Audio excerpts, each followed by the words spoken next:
يسبح لله ما في السماوات وما في الأرض الملك القدوس العزيز الحكيم. هو الذي بعث في الأميين رسولا منهم يتلو عليهم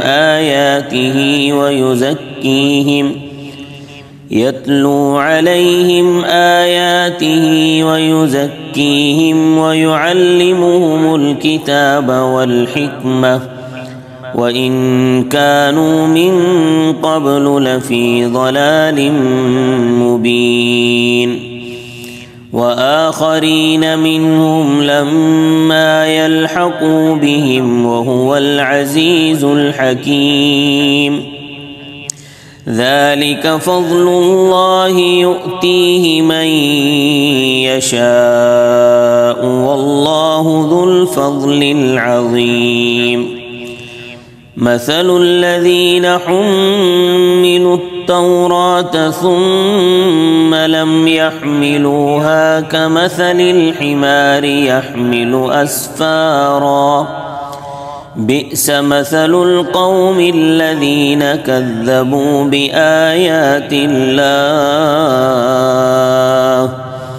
والله لا يهدي القوم الظالمين.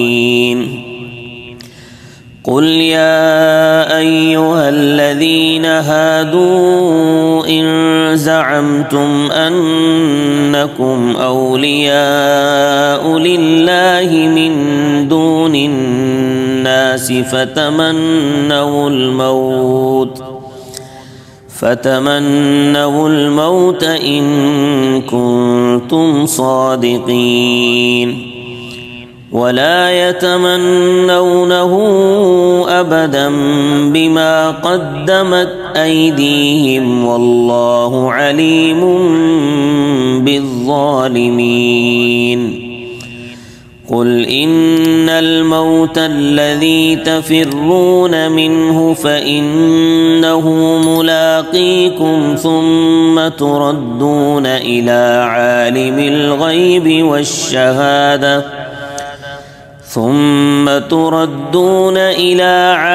الغيب والشهادة فينبئكم بما كنتم تعملون. يا أيها الذين آمنوا إذا نودي للصلاة من يوم الجمعة فاسعوا إلى ذكر الله وذروا البيع ذلكم خير لكم إن كنتم تعلمون.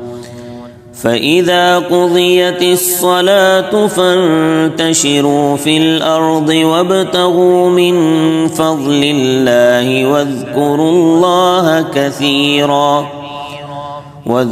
الله كثيرا لعلكم تفلحون. وإذا رأوا تجارة أو لهوا انفضوا إليها وتركوك قائما قل ما عند الله خير من اللهو ومن التجارة والله خير الرازقين.